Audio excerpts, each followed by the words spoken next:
Broadcasting from the business capital of the world, this is the Podcast Business News Network. And welcome back, everybody. If you're somebody who loves to sing, maybe you do karaoke, maybe you have aspirations of maybe being a singer, well, I think you would admit that you can only go so far with that unless you have this amazing natural talent that, and even some of the best singers, best vocalists have all gotten training and coaching. I've got somebody for you, no matter what your goals are. And we're going to talk about the process of Above and Beyond Vocals. She's an amazing voice teacher, and music literally is her life. Ann Ferguson joins us here today on the program. How you doing? Good. How are you? Fantastic. I wish I could sing. And I say that because with the right direction, would you think that mostly all of us can sing to a point? I guess I have to answer that no, because the way I describe it to maybe parents who are looking, they'll say, can you teach my child to sing? Or can you teach me how to sing? Mm-hmm. I kind of describe it as going to the store and buying an instrument. You can't go buy this instrument. You have it. So it's one of those things that I really think it's very. You can do ear training. You can help with pitches, but hearing it, feeling it, and having that instrument is really important, especially for how I teach. I would be the person who, when you're in fourth grade band and your teacher says, wow, you're really good at flute, you need to take lessons. They're not saying you're bad at the flute. They're saying you need to go get private lessons because you are so good. That's where my training comes in. I want kids, I usually listen to them. I'll hear them in their musical, in their choir, and say, hey, I would love for you to study with me. And a lot of kids will be like, well, I don't need voice lessons. I already know how to sing. But that's when they don't understand how vocal training really works. You really have to have that instrument inside of you. Thank you for sharing that, because it does make it come clearer. And there's many times I'll be singing or somebody will be in the car, and I think it sounds okay. Certain artists. I believe everything we do, if you want to excel at it, needs to come from within. You can't just, let me just try this. If you're really going to take it to another level, it's inside you. It's inside you. Right. You've been doing this a long time. We're going to get into the process and a music camp that you offer as well. But you personally, this journey has been going on for decades, hasn't it? Yes, it has. It doesn't seem that long, but yes. Tell us how that all began. Well, I started out as someone who in high school never did musicals because that wasn't the kind of music that I loved. I was that weirdo person that loved listening to opera and loved listening to classical singers. My aunt was a classically trained opera singer, studied with a very famous opera person, and that was the voice I had. And a lot of times that voice is not the voice that is perfect for musicals. So it wasn't until I got to college that I sang, and one of the person in choir said, you need to audition for this voice scholarship that we offer. And I did, and I got it. And so I changed my major. It became music, which I love that it's a music degree, not just a voice degree. And then my instrument was voice. Then I went on, also got elementary education degree to teach just normal school. And then I went back and got my master's in vocal performance from Carnegie Mellon. And Carnegie Mellon is a very good school for music. It's also a great school for drama, for the arts, for anything like that. And while I was doing this, I was taking some private students and teaching at a private school. But that's pretty much how I got my start and how I decided, and grew up with music in my house. We always had a musical playing or one of Beethoven's symphonies. So my family went towards a very classical kind of music, and that's what I heard a lot of. Interesting. I'm curious, what is your current favorite artist? Like, it varies, but yeah, there's your core. You got your core. But what have you been listening to lately? Maybe one or two artists or one or two songs? I think people would laugh at this, and I've got the tattoos to prove it, but my favorite artists are the Avett Brothers. They're out of North Carolina, and they're a very Americana kind of, I would describe them folk Americana. They're just two brothers that are amazing. They have amazing harmonies. Very much not the perfectly trained voice. And for some reason, that just sometimes something like that, when you're so trained and you're always looking for perfection, and that to me is complete home. Wow. And Avett Brothers, did I hear that right? The Avett Brothers, yes. They're from North Carolina. They have a strong fan base that's just that religiously follows them. And I also have a new golden doodle that I just named David. So. Wow. Interesting. I've heard of them before, but I've never heard them before. So I got to put that on my Make my sure radar. you do. Yes, make sure you do. And I gravitate. You do not want to sit in the car with me, because it is going to be every 5 seconds I'm going to change the music. And I run from folk to reggae to rock to classic rock to hard rock to pop to dance, everything. So I'll definitely put them on a playlist. I mean, I could be driving and I'll listen to, it could be James Taylor, then on to Joni Mitchell, then on to Neil Young. Pick and choose those particular songs. But it's interesting what we like, isn't it? Like, it's so individual. And I also think too, with music, there's, when people say, oh my gosh, turn off that rap music, or turn off that hip hop or jazz, or jazz, nobody knows what they're doing in jazz. Oh my gosh, people always know what they're doing in jazz. As my son being a jazz drummer, you always have to know what the other people are doing. You're trading fours, you're counting four measures. Drummer plays four measures, saxophone player plays four. Comes back to the drummer, four more measures. They know exactly what each other's doing. But every genre of music is important to the other. And it's all just expressions of either a different group of people or a different lifestyle. Think of Joni Mitchell. Now somebody might hear that voice and be like, oh, that voice is so awful. She was total normal people just protesting, is how all of that group of singers got started. Was, I have something to say, and I'm going to say it. And those songs still live on. And we still look at them and remember what they were talking about, whether it was the Vietnam War or something. But they were just normal, everyday people singing. And their voices weren't amazing, but, I mean, every genre of music is important. And when you say you keep switching, that would be me. There's just something important in every genre of music that you can learn from when you are a music lover. I think that you nailed it. And I never thought of it in that way, but yeah, there's so much there that you can take away from every piece of music, and there's different styles even in that. It's funny, I'm a Joni fan. I'm not, hardcore, and I'm driving the other day and I hear a song by her called River, which I don't believe I ever heard. I don't know how I missed that. Oh, what a great song. Didn't even know it was her. I have to look up when she recorded it, because her voice sounded so fresh and young. I'm like, that's Joni Mitchell? Whoa, what a good song. That's an amazing song. So for you train people on their vocal ability of all different ages. You do it even virtually. Don't you have a client in Costa Rica, and you're here in the States? Yes.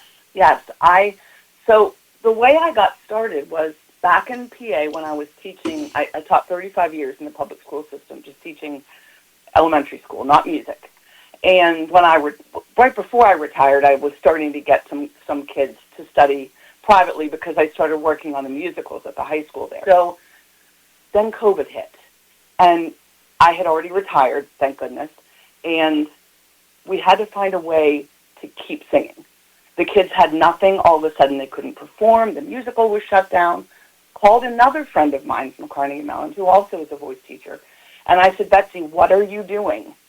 She said, I teach kids from other countries online. I'm going to just do it with my kids here. So we set it all up, and I realized that virtually all they had to have were two different ways to play. So one for the FaceTime call or Zoom. Zoom's not very good for that, but FaceTime, anything like that. One for the call and one to play their music, to play a background track so that they had music. Because the problem is the lag. So I can't play for them and have them sing with me because of the lag. I realized that they heard their music, but I was hearing them way better than I was hearing them in my studio, watching how they were forming words, forming vowels, taking breaths. They were right there in the camera, and the music that they were listening to was secondary to me, but good for them. I would send them vocal exercises that they could do before the lesson. Parents could schedule whenever around all the other things that their kids were doing. So we did that through COVID, and plus had a wonderful opportunity that I gave them to every Friday we had voice class, and they all came on. That's when we did use Zoom, and they all came on and sang for each other. So they were performing for each other. After COVID, parents said, can we keep doing this? I said, sure. And that's when I kind of decided, okay, it's time to buy that beach house at the Outer Banks. So I pulled that trigger. I lived down here probably 8 months out of the year, 7 months. I'm home. When I'm home back in PA, I do some in-person if the kids maybe just want to come and do some in-person with me. We have in-person recitals in both places. But the kids here at the Outer Banks, I see them all in person. And because there's no one here on this island that does what I do, they want me here. They've given me a studio at a small church on the island. I work on the musicals here. And we do everything here mostly in person. But the kids back home virtually, the parents love the ease of the scheduling. And I still see them, and I also see them at the music camp that I started. So that's something else. Wow. Well, we're here now. So let's talk about that, the music camp. Tell us about that. Well, every music camp that my kids were going to or attending was always, you go to the camp, you audition, you get a role, and you produce a musical at the end of the week, and parents come and see it. But when these kids were in their schools and they were auditioning, the director or whoever cast people, when they went to them and said, why didn't I get a lead? Well, you need more acting. You need more dance. You need more voice. But the public schools can't offer these things. So I thought, how are these kids going to get better? They're just going to keep putting the same people in leads over and over. The kids can't get better. I'm only offering them really vocal instruction. I'm going to start a camp that is filled with people who can teach them these things. And that's what the music camp's going to be. Not based on an outcome, but based on what they can learn that week through different classes. We had music theory. We have acting through song. We have acting. We had choreography, dance, lots of different classes that we offered, guitar, ukulele, bass. And I decided this started out with 8 kids in my church as a day camp. The second year in, they said, can we spend the night? And I said, let me search for a facility. And lo and behold, I ran into this facility that slept 24 kids, and it's in a state park. There's 50 acres of land. There's a lake, campfire ring. There was even Wi-Fi. I hired my people, got some guest artists to come on through FaceTime and Zoom, some friends of mine from Carnegie Mellon, and we started the camp. This is our 3rd summer, coming this July, and my Broadway person, who is a dear friend of mine from Carnegie Mellon, is actually coming in person this year. So this guy that these kids have worked with 4 years online they're so excited that Mr. Larry is coming in person to see these kids, and it's like he knows them too. But all of my counselors are either former voice students. One of my counselors has a degree from University of North Carolina in drum set. He's my son, and he's amazing. He's a great counselor. And we have 24 kids. I have to turn kids away because that's all I can fit. But Wow. that's kind of the big push. Is that's something I dreamt, and I can't believe that it's happening. What an experience. And you thought of it all. I'm checking it out online right now, that you even have a camp nurse that's there. And by the way, this is for next year, 2025, the end of July into August. And, you said, you have a dear friend joining you, somebody connected to Broadway. And I'm laughing because you could see some deer as well here in the woods. What a great experience. And it's not just vocal, because you have teachers there that specialize in drums, could be piano, different instruments, all of that. What a great idea. Seriously. Wow. So you're looking for students for that to sign up for next year. That's one part of what's going on now, right? Right. I kind of would love for the music community loves to give back. And I've never had anyone not say, oh my gosh, I really want to be involved. This is a wonderful idea. So if there's anybody out there who would just think that they have something that they can give these kids, the biggest thing, like I said, that I see is they just need training. They want to learn, but there is no time. These kids have schedules that are crazy. The school district that I used to teach at does an elementary musical. They do a middle school musical, and they do 2 musicals at the high school. So, but the same kids often get the leads. And I'm trying to give these kids, if not at camp, the opportunity to be treated like a lead, but hopefully to go on and maybe see themselves get a better role. Sure. But and we really are trying to push the most on acting, because that's the thing that it's very hard to find a teacher who could teach acting.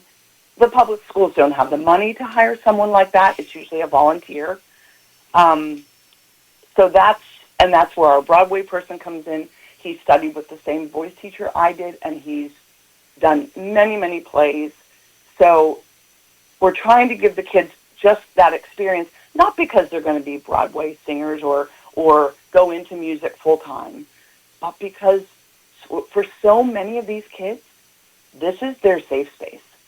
This is where they come to be accepted for being those weird music kids. And it's a safe space. We pride ourselves on saying, this is where you can be whoever you want to be. And I'll tell you what, this generation of kids, they're going to change the world, because they are kids who accept each other. They ask questions when they don't know. It's a great group to work with, especially at age 62, to bridge that gap between that 12 to 18 group, and to spend a week with them. To watch them grow. The other thing that happened this past year is it was always for my PA students. Well, I offered it to my North Carolina students. And last summer, I had 5 girls fly to Pennsylvania to go to this camp. And watching the friendships unfold, because all of a sudden it wasn't just all the kids they knew. It was this whole new group of kids. They live differently. They do things differently. It's the South and the North. It's very different way of living. And this year we've already got 12 signed up from North Carolina. Wow. So that was a neat thing to have happen too. I give these kids a lot of credit, because it takes courage to be able to stand up and say, I want to sing. I'm going to learn how to sing. I want to take it to the next level. And then, of course, on the acting side, to me, that's the first challenge here with all of this. And they've already made that choice that I'm comfortable in my skin. I'm good. You can hear me. and obviously they're going to learn to elevate what they do. Now, are you on the one-on-one vocal training aspect, and are you looking for students virtually? I know that you're busy. You got a lot going on and a lot of students now. Are you able to accept any more at this time? I try to work people in. I try my very best. I do have a waiting list. I have a waiting list both on the island and back in Pennsylvania. I feel like for my business to expand at this point, because I've got the drum set person, he teaches bass as well, I've got the drama person, I kind of am saying I might need help vocally. So I'm very open to finding someone back in the PA area who might be a person, boots on the ground, could be there in person if they want it. We would work together. He or she would work for me, but we would be in touch, but they would be the person that taught those kids. And I feel like I could help a lot more kids that way. I've always tried to do it on my own. And I'm at the point where I would love to see if I could find someone else to be in the business with me. Gotcha. And could that person potentially be anywhere on the planet to offer virtual training under your umbrella, or you're looking for somebody in person? I think probably my first choice would be in person. Gotcha. Okay. Yeah. I have to tell you, if you didn't tell me your age, I would never know. And you sound way younger. By the way, we're both the same age. And I have to say that music keeps you young and working with these students. Definitely. I've been playing music on the radio since I was professionally paid since I was 17. And wow. I feel that, people say to me, when they look at me, they're like, what? You're how old? I thought you're 15 years younger, and just my mentality. And I think it comes from music. And and you just back that up, even just talking with you. You're full of energy, passion, and it's like the R word, retirement, almost doesn't even exist in your vocabulary. Yeah, I tell people I'm retired, and I really don't see how I'm retired. But what else would I be doing? This is my greatest love. Yeah. The reason I decided not to go into it professionally is I didn't have the personality and the mentality. Sure. It's a cutthroat business. And it was really mean at times. And I thought, I don't want to do this that way.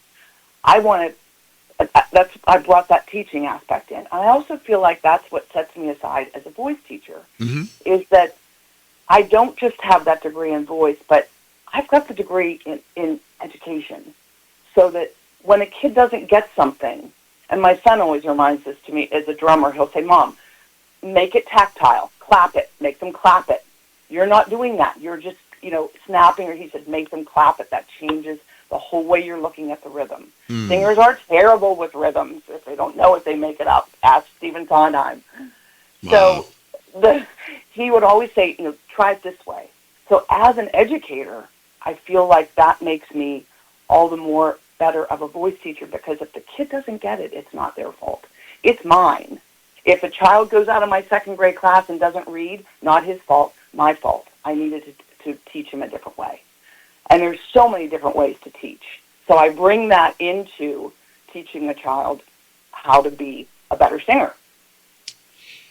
We're just about out of time. How does somebody find you, connect with you on whatever level it might be, whether it's the camp, whether somebody would like to be a teacher in PA, would like maybe instruction? How do they find you? Best way to get me, aboveandbeyondvocals.com is my website. You can email me at aboveandbeyondvocals@gmail.com, and my business phone number is 724-968-6455. And wonderful talking with you, and I could just keep going. Music is so universal.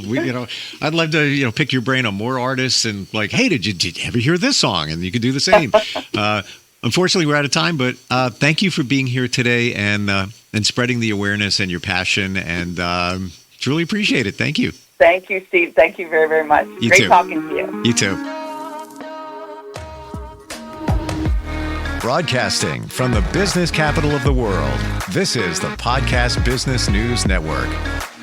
Adopt US Kids presents What to Expect When You're Expecting. A teenager. Learning the lingo. Today I'm going to help parents translate teen slang. Now, when a teen says something is on fleek, it's exactly like saying, that's rad. It simply means that something is awesome or cool. Another one is totes. It's exactly like saying, totally, just shorter. As in, I totes love going to the mall with Becca. Another word you might hear is jelly. Jelly is a shorter, better way to say jealous. As in, Chloe, I am like so jelly of your unicorn phone case. You don't have to speak teen to be a perfect parent. Thousands of teens in foster care will think you're, rad, just the same. To learn more, visit adoptuskids.org. A public service announcement brought to you by the U.S. Department of Health and Human Services, Adopt U.S. Kids, and the Ad Council.